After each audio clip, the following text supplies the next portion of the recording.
ఈరోజు పరిశుద్ధాత్మ దేవుడు సూటిగా నీతో నాతో మనతో మాట్లాడుతున్న మాట, అది సంఘము కావచ్చు, ఒక వ్యక్తి కావచ్చు. నా సృష్టిని పాడు చేసేందుకు సాతాను వాడి సమూహం ప్రయత్నాలు చేస్తుంది.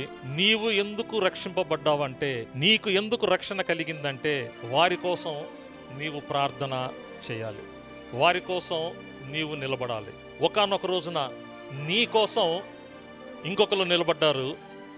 వాళ్ళు నిలబడ్డారు కాబట్టి ఈ ధన్యత నీకొచ్చింది. ఈరోజు నీవు నిలబడితే నిన్ను బట్టి నీ గ్రామం, నిన్ను బట్టి నీ కాలనీ, నిన్ను బట్టి నీ ఆఫీస్, నిన్ను బట్టి నీ కుటుంబం రక్షింపబడుతుంది. ఆలోచిద్దాం.